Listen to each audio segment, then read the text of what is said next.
Good evening, guys. Once again, I welcome you all in the regular lecture series on English grammar and reading comprehension for MBA, CET, CMAT, and certain other entrance examinations. Well, yesterday I think we were discussing about punctuation marks. Okay, and to the best of my knowledge and capacity, I have explained all the important topics related to the punctuation marks. But I think when we left off the lecture, there are one or two punctuation mark which have been deliberately left by us due to the paucity of the time. So once again, I will throw a little light on the topic called punctuation marks, and then thereafter I will start teaching you advanced vocabulary including phrasal verbs, idioms and phrases, synonyms, antonyms, and certain other things. Okay, so let me go to the slide which we left off in the previous lecture, guys. Okay, give me a minute.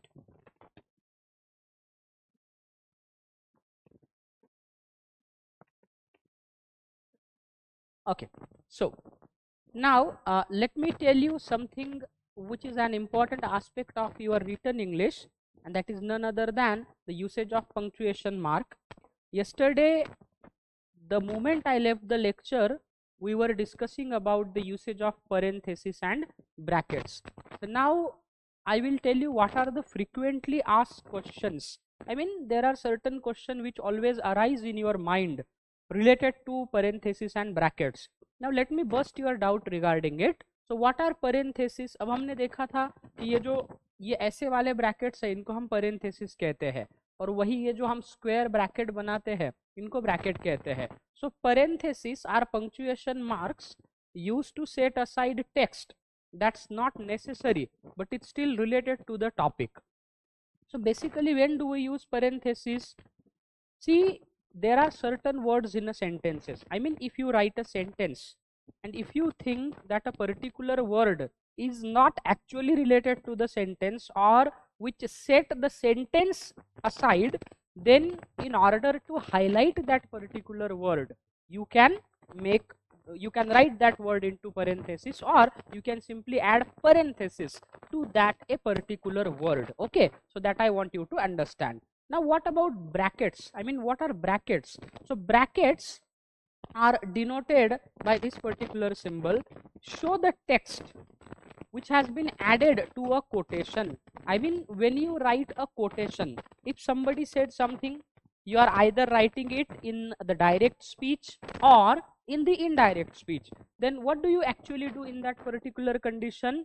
You, in order to add something to the quotation which is already said or written, you need to add bracket to that quotation, and they are generally used by writers and editors to separate the original wording from any addition. If you read novels in English, storybooks in English, or certain other text in English, you will come to know that when an author is writing a particular book, he will deliberately use brackets because he would like to left aside certain part of that particular text, and that is why they I would say they add something to the original wording, and the new sentences would be added into the bracket, and that is why we use bracket. So this is a common doubt between parenthesis and brackets. Now, when should we use parenthesis?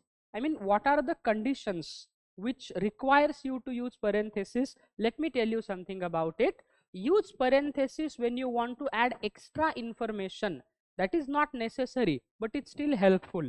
देखिए, बहुत आसान भाषा में मैं आपको बताता हूँ कि एग्जैक्टली हम parenthesis sentences में कब यूज करते हैं कि आपने कोई शब्द है, कोई वाक्य है, वो parenthesis के अंदर आपने लिख दिया है.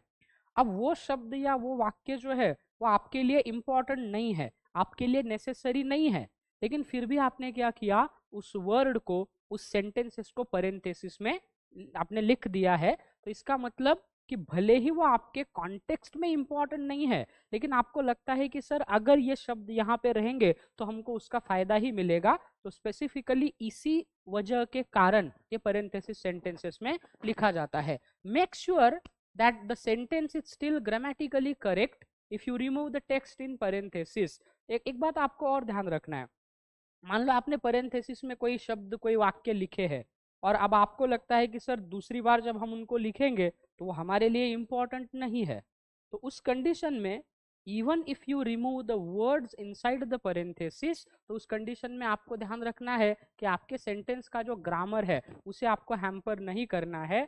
Your sentence should be grammatically correct, आपका सेंटेंस ग्रामेटिकली करेक्ट ही होना चाहिए, ये आपको क्या करना है, समझना है। अब देखते हैं when should you use brackets. यार ये ब्रैकेट्स का यूज कहाँ पे करेंगे? Use brackets to add text that is missing from और helps clarify the original quote. देखिए बहुत ही आसान भाषा में है, रिटन इंग्लिश में हम ब्रैकेट्स में कुछ शब्दों को या कुछ वाक्यों को लिख सकते हैं। अब वो शब्द या वो वाक्य लिखे हुए हैं और वो हमने ब्रैकेट में दिखा दिया है, इसका मतलब ये है कि ऑलरेडी जो टेक्स्ट है उसमें हमें और कुछ ऐड करना है, we need to add something to it, और उसमें और कुछ ऐड करने के लिए हम क्या करते हैं, ब्रैकेट जो है वो नॉर्मली यूज करते हैं। Brackets are mainly use to add text to quotations, so if you are adding text to something that is not a quote, use parenthesis instead। मतलब आपका जो ऑलरेडी गया हुआ सेंटेंस है उस सेंटेंस में अगर आपको कुछ एक्स्ट्रा एडिशन करना है तो आप क्या करोगे, ब्रैकेट यूज करोगे वहां पे, ठीक है, ये समझना है। अब हम देखते हैं दोस्तों पैरेंथेसिस का, तो एग्जैक्टली पैरेंथेसिस जो है वो कहाँ पे यूज होगा, तो ये जो सिंबल है ये पैरेंथेसिस है, so these are called parenthesis, they enclose additional information that is not strictly necessary in the sentence but provides context। एक वाक्यामध्ये आवश्यक माहिती नाही आहे पण तरी तुम्ही ते देत असाल एक्स्ट्रा म्हणून, ज्याला हम कॉम्प्लीमेंट्री कहते हैं। देखिए आप बड़े बड़े होटलों में जब जाते हैं तो वहाँ पे ना आपको कॉम्प्लीमेंट्री कुछ चीज़ें मिलती है, जैसे पापड़ आपको खाने के लिए कॉम्प्लीमेंट्री मिल जाएगा, पानी की बोतल आपको कॉम्प्लीमेंट्री मिल जाएगी, पान मिल जाता है, या कहीं आप मतलब ये जो जहाँ मदिरा सेवन किया जाता है तो वहाँ पे जनरली आपको सैलड जो होता है वो कॉम्प्लीमेंट्री मिल जाता है। उसके साथ साथ आपको जो चना होता है, शेंगदाना होता है, बहुत सारी चीज़ें जो है मैंने दोस्तों के द्वारा सुनी है वो आपको कॉम्प्लीमेंट्री दिया जाता है, मतलब उसका बिल आपसे नहीं लिया जाता, वो आपको, आप वहाँ गए हो तो आपको सर्विस के तौर पे वो दिया जाता है। तो अगर आपको सेंटेंस में कभी भी किसी भी चीज़ के लिए क्लैरिफिकेशन देना है तो भी आप पैरेंथेसिस यूज करोगे। The companies profits have increased by 20%, है ना, कि कंपनी का प्रॉफिट 20% से बढ़ गया है। अब इसका आपको क्लैरिफिकेशन देना है, तो वो क्लैरिफिकेशन आपने क्या किया, पैरेंथेसिस में यूज किया, largely due to their new marketing campaign. मतलब कंपनी का प्रॉफिट 20% बढ़ चुका है, लेकिन वो किस वजह से बढ़ा है, किस कारण से वो बढ़ चुका है, इसका अब आप एक्सप्लेनेशन दे रहे हो, और इस एक्सप्लेनेशन के लिए आपने क्या किया, यहाँ पे ब्रैकेट जो है वो यूज किया है। The companies profits have increased by 20% largely due to their new marketing campaign. Okay, then फिर आता है एब्रीविएशन। अब देखिए the world health organization WHO has substantiated this information.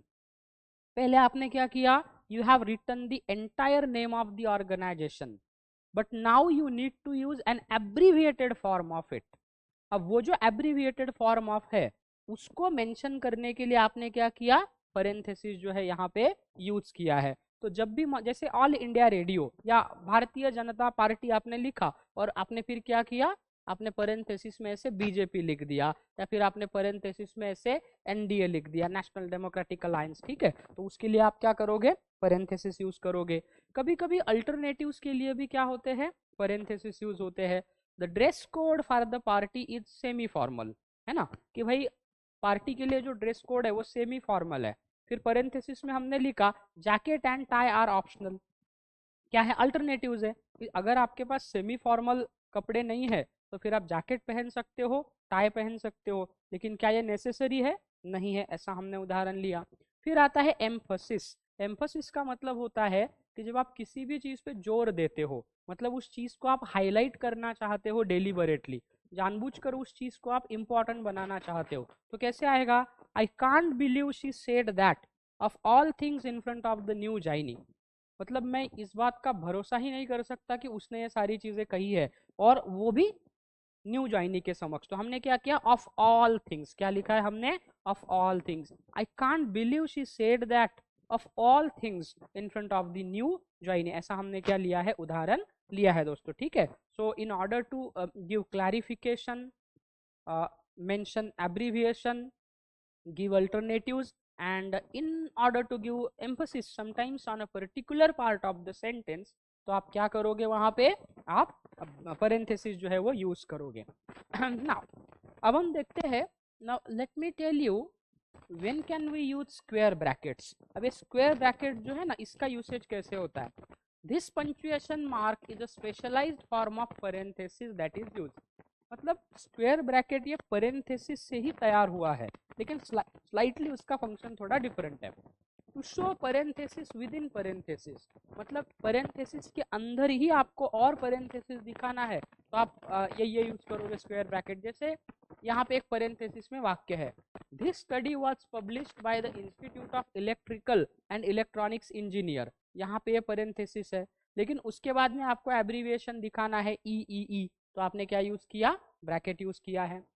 Then to quote the text that has been altered from the original, मतलब original कोई quote है, original quote से आपने कोई कोट लिया, लेकिन उसमें आपने थोड़ा चेंज किया है, बदलाव किया है। You have taken an original quote but you would like to alter that particular code and want to add something to it, then in that condition आपको वहां पे ब्रैकेट यूज करना है। For example, she accused the hospital staff of wrong doing। accuse of का मतलब है किसी पे भी आरोप लगाना, दोष देना। she accused the hospital staff of wrong doing, उसने हॉस्पिटल स्टाफ ने उसके साथ गलत बर्ताव किया है, ऐसा उसने बताया। Then to show incorrect text in a quote through the use of Latin term, for example, she accused the SIC of wrongdoing। यहाँ पे हमने SIC जो है ना, स्टाफ के लिए हमने क्या किया, SIC लिख दिया है, तो शॉर्ट फॉर्म के लिए भी हम ये ब्रैकेट यूज करेंगे। To show the phonetic pronunciation of a word, किसी भी शब्द का फोनेटिक प्रोनाउंसिएशन मतलब क्या, कि देखिए इंग्लिश में जो वर्ड होते हैं ना, उन वर्ड के उच्चार के लिए डिक्शनरी में वर्ड के अलावा फोनेटिक सिंबल दिए जाते हैं। by reading that phonetic symbol, by identifying those phonetic symbol, you will be able to sound, you will be able to make a pronunciation of the word। अब देखिए जैसा एक वर्ड है कजाक, कजाक और Kazakh, तो इसका ये bracket में क्या दिया है, ये फोनेटिक सिंबल दिए है।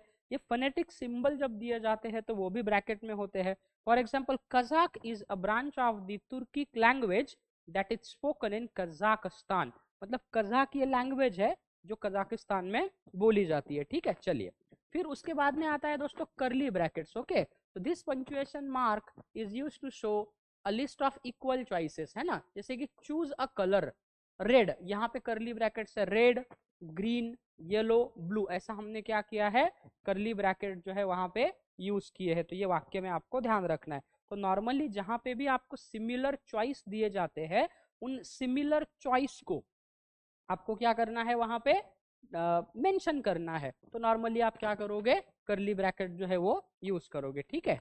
फिर आता है एंगल ब्रैकेट्स, है ना। ये एंगल ब्रैकेट जो है दोस्तों, ये ऐसे आते हैं, ये एंगल ब्रैकेट्स, ठीक है। This punctuation mark has very little use in written language and it's mainly use to write code in computer languages. I mean in spoken English, I'm sorry, in written English, we do not use it a lot, but it is being used widely in computer coding language. जो computer होते हैं ना, या जो technical language होती है, वहां पे हम क्या करते हैं, ये इस एंगल ब्रैकेट्स का यूज करते हैं। Sometimes it is also use to show a place holder text.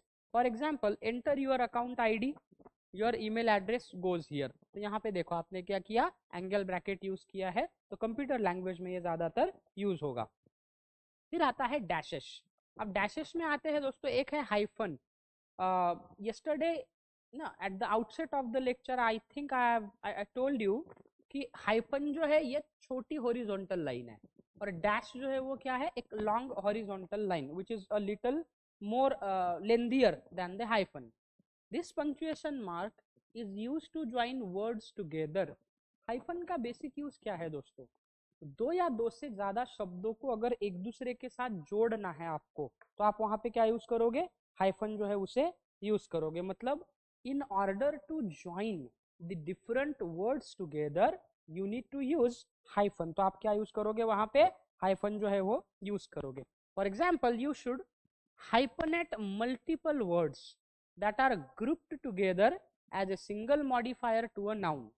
मतलब दो या दो से ज्यादा वर्ड है लेकिन दोनों का रिलेशन एक ही नाउन से है, तो हम वहां पे हाइफन यूज करेंगे. जैसे कि this is a best in show category. देखो best hyphen in hyphen show category, मतलब कैटेगरी के लिए हमने क्या यूज किया है, the best in, the best in show. So the best in show जो है ये कैटेगरी इस नाउन को रिप्रेजेंट करता है, तो हमने क्या यूज किया, हाइफन यूज किया. Hyphenate multiple words indicating a period of time that are used together as a modifier to noun. मतलब हम कभी कभी क्या करते हैं, नाउन को मॉडिफाई करने के लिए हम क्या करेंगे, नाउन को मॉडिफाई करने वाले कुछ शब्द होते हैं तो उनके बीच में भी हाइफन आएगा. That 30-year-old man is looking for work. 30 साल का एक आदमी काम ढूंढ रहा है. लुक फॉर का मतलब होता है इन सर्च ऑफ, किसी चीज को ढूंढना. तो 30-year-old मैन, ओल्ड मैन ये नाउन है, ठीक है, ओल्ड ये एडजेक्टिव है और 30 ईयर क्या है दोस्तों, ये क्या है, उसका मॉडिफायर है, तो हमने वहां पे हाइफन यूज किया. Then hyphenate numerical fractions when spelled out. म्हणजे संख्येला तुम्ही जेव्हा त्यांची स्पेलिंग लिहिता ना, फॉर एग्जाम्पल 21, 22, 23, तो ऐसी जब आप स्पेलिंग लिखोगे नंबर्स की तो वहां पे 2/3, हाँ देखो यहाँ पे आया है, हाँ 2/3, 3/4, तो आपने क्या किया, हाइफन यूज किया. Hyphenate family relationship, family relationship इसको हम हाइफनेटेड नाउन कहते हैं. Grandmother, grandfather, son in law, daughter in law, brother in law, sister in law, ये जो अलग अलग नाम होते हैं तो वो जो रिलेशंस होते हैं फैमिली रिलेशंस दिखाने के लिए भी हम उनके बीच में हाइफन यूज करेंगे. जैसे daughter in law hyphen use करना है, son in law hyphen use करना है वहां पे, ठीक है. Peter is Susan's brother in law, Peter is Susan's brother in law, तो ब्रदर इन लॉ जो है यहाँ पे आएगा. Hyphenate compound words to eliminate confusion. कभी कभी हमारे दिमाग में कंफ्यूजन होता है चीजों को लेके, उस कंफ्यूजन को दूर करना है तो भी हम क्या करते हैं, हाइफन यूज करेंगे. For example you should re sign this cheque, मतलब वेदर आपने सही किया है या नहीं किया है ये पता नहीं है, तो अगर आपको किसी को कहना है कि सर इसको फिर से दस्तखत करिए, तो आपने क्या किया, साइन को री और साइन के बीच में हाइफन लगा दिया. Instead of you should sign this cheque, you should resign this cheque, या you should sign this cheque के पहले हमने क्या किया, you should re sign this cheque. मतलब भाई कंफ्यूजन है कि आपने दस्तखत किए है या नहीं किए है, तो फिर से एक बार और कर दीजिए, ये बताने के लिए हमने वहां पे हाइफन जो है वो यूज किया है.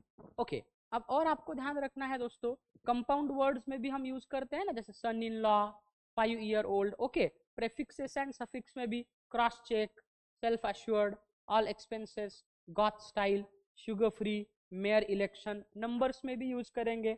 पॉजेस में भी स्पेलिंग ऑफ, जैसे पॉज देना है आपको शब्दों में, तो वहां पे आप क्या करोगे, हाइफन. जैसे कि why it is so cold here, मतलब एखाद्या शब्दाला तुम्ही स्ट्रेस केलाय, I can't understand why it is so hot here, शब्दाला स्ट्रेस केला तरी तुम्हाला काय करायचंय, आपको वहां पे हाइफन जो है वो यूज करना है. ठीक है, चलिए दोस्तों अब हम देखते हैं डैश के बारे में.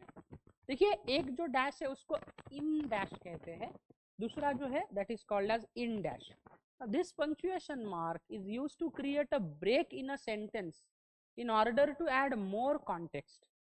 आपने ऑलरेडी कोई सेंटेंस लिया है, उस सेंटेंस को आपको ब्रेक करना है, क्योंकि उस सेंटेंस को ब्रेक करने के बाद कुछ एक्स्ट्रा इंफॉर्मेशन आप वहां पे ऐड करना चाहते हो.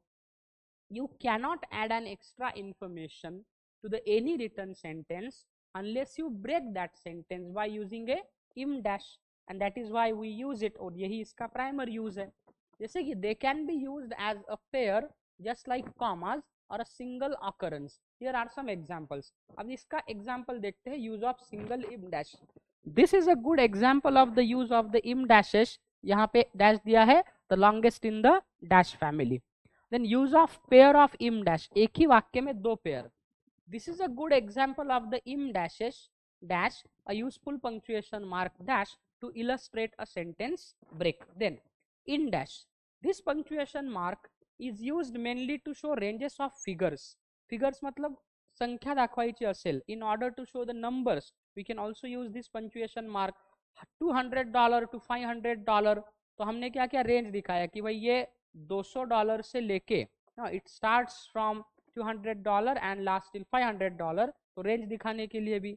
And when the first of a compound adjective is an open compound, so he is a New York based photographer. Okay, तो यहाँ पे क्या होता है, कंपाउंड एडजेक्टिव्स में भी जो इन डैश है उसका क्या होता है, यूज होता है. ये आपको ध्यान रखना है, ठीक है. तो बेसिकली क्या होता है दोस्तों, इसका डिटेल यूसेज क्या है. In order to add something new to the sentence, I mean to talk about an additional information, we also use im dash. My friend, the one who lives in Thailand, is publishing a book. My friend, अब यहाँ पे आप comma भी use कर सकते थे, but instead of comma you have used dash here. My friend dash, the one who lives in Thailand dash is publishing a book. So it should have been it could have also been written with a comma. My friend comma, the one who lives in Thailand comma is publishing a book. Then comes interruption. So whenever you want to talk about an interruption, you can also use dash. I'm so glad we finally met. I'm so glad we finally met. Truly, this was such a great evening, है ना. Then emphasis. In order to give emphasis, it's time to study the most intriguing of all astrological bodies dash black holes. तो यहाँ पे आपने क्या किया, black holes, इस चीज पे आपको एम्फोसिस देना है, तो आपने क्या यूज किया है, डैश जो है वो सेंटेंस में यूज किया है. That I want you to understand, ठीक है. और इन डैश का यूसेज कहाँ पे होगा, indicating a range. The decade 2010 to 2020, तो 2 की जगह पे डैश यूज किया. was a time of great technological advancements connecting 2 units. The New York London flight is completely booked. The New York London flight is completely booked. मतलब New York से London जाने वाली जो फ्लाइट है वो completely book है, dash दिखाया. Showing conflict और opposition, दो चीजों में विरोधाभास है या दो चीजें अलग अलग है. तो the Lakers sales tax rivalry is well known in the sports world. तो लेकर्स और सेल्टिक्स, इन दोनों में क्या है, कन्फ्लिक्ट है, अपोजिशन है, तो दोनों को हमने किससे जोड़ा है, डैश से जोड़ा है, ठीक है. ये आपको ध्यान रखना है. अब देखते हैं hyphen versus dash. The hyphen is a symbol that is slightly narrower than an en dash. The em dash is twice as long as the en dash. ध्यान रखना, इन डैश छोटा होता है, इम डैश थोड़ा बड़ा होता है. They are all different in appearance and usage. Hyphen है, hyphenated word. She is a good looking girl, छोटा है. Okay, then link prefixes to words. The cooperation between them is minimal. Numbers between 21 से 29 तक जितने भी number है उनमें हम हाइफन यूज करते हैं दोस्तों, ध्यान रखना. 21 से लेके 29 तक जितने भी नंबर है उनमें हम हाइफन यूज करेंगे. At 21 I just wanted to have fun. 21 साल की उम्र में मुझे सिर्फ मजा करना था. Don't use a hyphen when you have an adverb ending in ly plus a participle और एडजेक्टिव. किसी भी एडजेक्टिव का एंड अगर ly से होता है तो फिर उसके पहले आप हाइफन यूज नहीं कर सकते. वही इन डैश कहाँ होता है, पीरियड्स ऑफ टाइम, समय दिखाने के लिए. She lived in this town from 2015. 2 की जगह पे क्या आया, हम ऐसा लिख सकते थे ना, 2000 to 2005. तो हमने कैसे लिखा है, 2000 to 2005, ऐसा क्या आया है, उदाहरण वहां पे आया है. ये आपको ध्यान रखना है दोस्तों.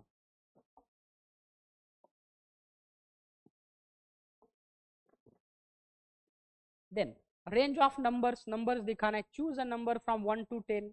कोर्स है, लिवरपूल बीट मैनचेस्टर यूनाइटेड 4/2, तो हमने क्या यूज किया है, इम डैश छोटा वाला. अब इम डैश थोड़ा बड़ा है. Draw special attention. The nurse who was wearing the same purple scrubs as the old nurse entered the room. Explanatory information. I opened the door and there she stood, my long lost sister. Whether or not you use spaces around your im dash is a matter of style. तो im dash के बाद में कभी कभी क्या होता है, बड़ा डैश होता है ना, तो हम थोड़ा सा स्पेस छोड़ देते हैं.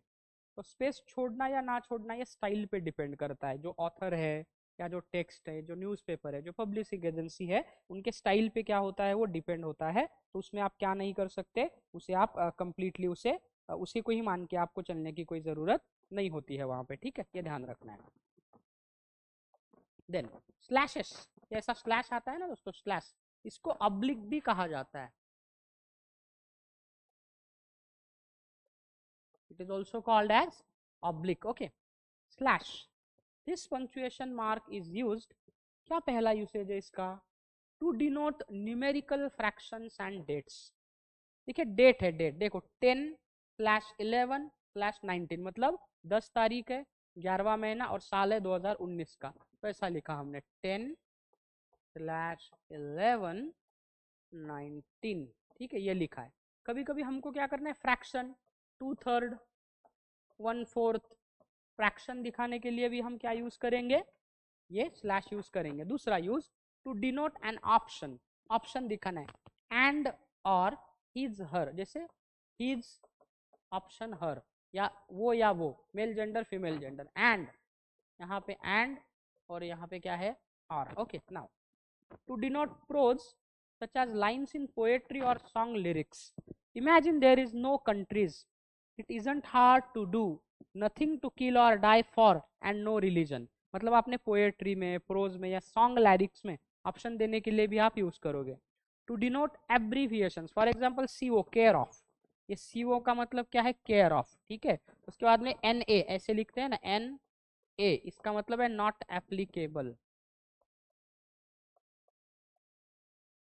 का मतलब क्या है, नॉट एप्लीकेबल, ओके। देन फिर आता है द अपॉस्ट्रोफी, क्या आता है, the apostrophe. This punctuation mark is used to denote possessive forms, John's baseball bat. Apostrophe कब यूज करेंगे, पोजेशन दिखाने के लिए, टू डिनोट ओनरशिप। नॉर्मली ध्यान रखना, जब भी आपको ओनरशिप दिखानी होती है ना दोस्तों, आप क्या यूज करोगे, अपॉस्ट्रोफी जो है वो सेंटेंस में आपको यूज करना है, अगर आप क्या कर रहे हो, ओनरशिप दिखा रहे हो तो, ठीक है। To denote possessive form, for example John's baseball bat. To denote contracted forms, for example don't. अब देखो डू नॉट है, तो डू नॉट का क्या आता है, contracted don't, okay. Then to denote abbreviated years, सालों को दिखाना है, शी वॉज बॉर्न इन 82, यहाँ पे हमने 82 लिखा है, इसका मतलब 1982 है, तो नॉर्मली हमने 82 लिख दिया, यहाँ पे apostrophe. To denote certain plurals, plural दिखाना है, he was born in the 60s, 60s मतलब 60 के दशक का हमने क्या किया, प्लूरल किया है, तो अपॉस्ट्रोफी एस वहां पे हमने लगा दिया है, ठीक है। तो अपॉस्ट्रोफी के ये मैंने कुछ यूसेज बताया, इसको समराइज करते हैं। पोजीशन दिखाने के लिए, my cat's toy has gotten old, cat's म्हणजे माझ्या मांजरीचं जे टॉय होतं ते जुनं। The fight for women's right is a fight for human right, women's right. The boys' dormitory is that way, contraction I have, I contraction के लिए जैसे आई हैव है यहाँ पे, तो वाक्य में हम क्या यूज करेंगे, I, okay. Then do not, don't, they are, plural for letters and numbers. Make sure to do your is and cross your t's, okay. How many tens are there in this deck, तो कभी कभी क्या होता है, numbers या मतलब संख्याओं का प्लूरल करने के लिए या फिर शब्दों का प्लूरल करने के लिए भी हम अपॉस्ट्रोफी को यूज करते हैं, ठीक है। अब देखते हैं एलिप्सिस कहाँ यूज होता है। जैसा मैंने आपको पहले ही कहा था, इलिप्सिस में आप मिनिमम 3 डॉट्स या मैक्सिमम 4 डॉट्स जो है आपको यूज करना है, ठीक है। 1 2 3 आपने यूज किया, अदरवाइज 1 2 3 4 जो है आपने यूज किया है, ठीक है। To add a pause in speech, speech में अगर आपको छोटा सा पॉज देना है तो भी आप यूज करोगे, I think so, ellipsis, do you, मुझे ऐसा लगता है, क्या तुम्हें भी लगता है, छोटा सा पॉज दिया है। और to show an omission, omission म्हणजे गहाळ दाखवलंय, कोई वर्ड आप लिखना चाहते थे आपने नहीं लिखा, तो उसका मीनिंग अंडरस्टूड है कि सामने वाले को समझना है, तो भी आप यूज करोगे। As I was saying the worst is finally behind us, ये देखो यहाँ पे इलिप्सिस है, as I was saying the worst is finally behind us, तो यहाँ पे कुछ हमको बताना था लेकिन उसको हमने ओमिट कर दिया है, तो वहां पे हमने क्या यूज किया, अलग अलग इलिप्सिस यूज किया है, ठीक है। अब देखते हैं कि ये जो एस्टेरिक्स है, इस एस्टेरिक्स का यूसेज कहाँ पे किया जाता है, that I want you to understand, कैसे एस्टेरिक का क्या होता है सेंटेंसेस में यूज होता है, ये हमको क्या करना है, समझना है दोस्तों। यहाँ पे एस्टेरिक्स का जो यूसेज है ये हम समझते हैं, ठीक है। चलिए to readers, to refer readers to a footnote. Footnote मतलब नीचे कोई नोट दिखाना है ना, तो ऐसे हमें एस्टेरिक्स वाला यूज करते हैं। This information was obtained from the 10K report, यहाँ पे एस्टेरिक्स है, फुट नोट है। To denote an inappropriate word, कोई ऐसा वर्ड जो कॉन्टेक्स्ट में फिट नहीं होता उसे मेंशन करना है। तो the subtle art of not giving a fuck. अब एक्चुअली दोस्तों ये शब्द ऐसे फक है, इसका कोई वल्गर मिनिंग मत लेना, म्हणजे याला मराठीत म्हणतात घंटा फरक न पडू देता येण्याची कला। तो यहाँ पे एफ यू यू वर्ड को आपने काय केलं, आपने ऐसा एस्टेरिक्स यूज किया और सेट, फक का आपने क्या किया, सी लगा दिया। तो ये कभी कभी क्या होता है, इनअप्रोप्रिएट वर्ड है, मतलब कोई वल्गर वर्ड लग रहा है तो उसको रिमूव करने यूज होगा। To denote a disclaimer, for example restrictions apply, terms and conditions apply, ऐसे लिखा होता है ना, टी एंड सी, यहाँ पे एस्टेरिक्स अप्लाई, यहाँ पे भी हम क्या करते हैं सेंटेंस में, ये जो है वो यूज करते हैं, ये ध्यान रखना है। Then now choose the sentence with appropriate use of punctuation. अब मैं आपको देखेगा 4 सेंटेंस है, यहाँ पे सेंटेंस है, 4 ऑप्शन है, आपको चूज करना है कि sir which one of the following option is correct. तो इसमें से करेक्ट ऑप्शन क्या है ये आपको देखना है। आई know what you want, I know what you want, I know what you want, I know what you want. पहले इसमें देखिए I know comma what you want full stop, I know what you want full stop, I know what you want question mark, I know what you want question mark, I know what you want, यहाँ पे क्या है exclamation mark है। तो क्या किसी भी statement sentence के एंड में एक्सक्लेमेशन मार्क आ सकता है? No. I know what you want, is it a question?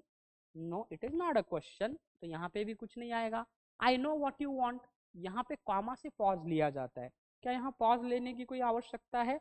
I think there is no necessity of having a pause here. This is also an incorrect sentence, incorrectly punctuated sentence.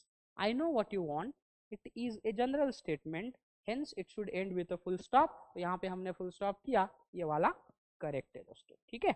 चलिए दूसरा, you don't know me well do you, you don't know me well do you, you don't know me well do you question mark in the end, you don't know me well comma do you full stop, you don't know me well do you question mark, you don't know me well comma do you question mark। what do you think would be the correct option?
Okay, you don't know me well do you, तो ये sentence correct है दोस्तों। You don't know me well comma do you, ये question tag वाला है, ठीक है। आगे देखते हैं। See, do you recall my name address my job my passion, do you recall my name my address my job my passion question mark, do you recall my name my address my job my passion, do you recall my name question mark my address question mark my job question mark my passion question mark, do you recall my name comma my address comma my job and my passion.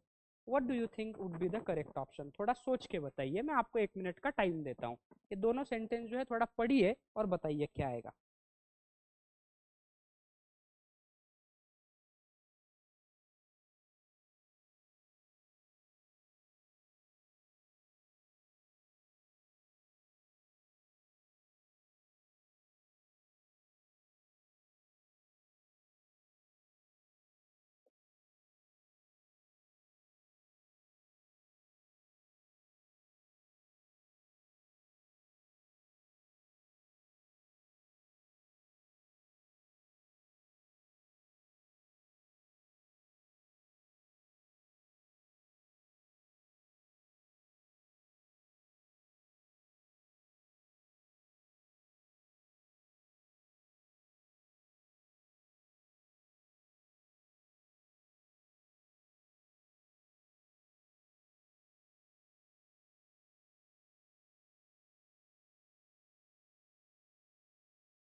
हाँ 2 minute वेळ okay now let me tell you do you recall my name my address my job my passion guys as we have already learned that when you would like to separate things in series or items in a list you can separate them by using a comma. So do you recall my name comma my address comma my job and my passion? The fourth one is the correct action. Okay, then what I can't believe you did this to her. What I can't believe you did this to her question mark. What question mark I can't believe you did this to her. What I can't believe you did this to her. What I can't believe you did this to her. Okay, क्या आएगा? So which of the following would be correct? So यहाँ पे fourth one correct आएगा. Why? Because you are using what not as a question but as an interjection, and after every interjection you need to use an exclamation mark. What? I can't believe you did this to her. काय? अरे मला विश्वास नाही तू तिच्याशी असं केलं असेल ते. Then I knew what would happen if we went there, but we had to go anyway. I knew what would happen if we went there, but we had to go anyway. क्या आएगा? I knew what would happen if we went there, comma, but we had to go anyway. I knew what would happen if we went there, but we had to go anyway, question mark. I knew what would happen, comma, if we went there, but we had to go anyway. I knew what would happen if we went there, but we had to go anyway. What would be the correct option, guys? The correct option is the first one. I knew what would happen if we went there, comma, but we had to go anyway. मुझे पता था वहां पे क्या हुआ है, but हमको वहां से जाना पड़ा. Okay, then. Do you remember what we used to do when we played together as childhood friends? क्या तुम्हें याद है कि हम लोग क्या करते थे जब हम बचपना के दोस्त थे? Do you remember what we used to do, comma, when we played together as a childhood friends, question mark. Do you remember what we used to do when we played together as childhood friends, exclamation mark. Do you remember what we used to do when we played together as childhood friends, question mark. Do you remember what we used to do when we played together as childhood friends, full stop. अब देखिए guys बहुत simple है. If the question is begin with an auxiliary verb, you need to use question mark at the end of the sentence because it is a direct question, and after every direct question, I mean at the end of every direct question, हमको question mark use करना है. So do you remember what we used to do when we played together as childhood friends? Then in summer it's way too hot around here. यार summer में यहाँ पे बहुत ज्यादा गर्मी है. In summer, comma, it's way too hot around here. In summer, it's way too hot around here. In summer, it's. अब देखिएगा यहाँ पे ना सेकंड वाला करेक्ट है क्योंकि हम it is जो है it is इसका कंट्रैक्टेड फॉर्म हम यूज करते हैं इट्स. क्या यूज करेंगे? इट्स. सेकंड करेक्ट है. We had pizza, beef stick on. We had pizza, beef stick, onion rings and diet coke at the dinner. It is very simple. यहाँ पे क्या है? पिज्जा है, बीफ स्टिक है, मतलब जो फ्रेंच फ्राइज कहते हो ना उसको, फिर आता है onion rings and diet Coke at the dinner. तो क्या आएगा गाइस? सिंपल है.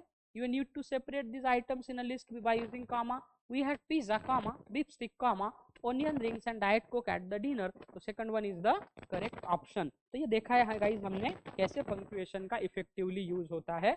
कल के लेक्चर में हम देखेंगे वोकैबुलरी में पहले फ्रेजल वर्ब्स हमको देखना है, फिर इंपॉर्टेंट फ्रेजल वर्ब्स देखेंगे जो ज़्यादातर एग्जाम्स में यूज होते हैं, फिर उसके बाद में कुछ इंपॉर्टेंट ईडियम्स देखेंगे अल्फ़ाबेटिकली, ए से शुरू होने वाले, बी से शुरू होने वाले, जो ज़्यादातर एग्जाम्स में हमको पूछे जाते हैं उसको हम डिस्कस करेंगे. So I hope to see you again in the next lecture. Until then take care and bye bye everybody.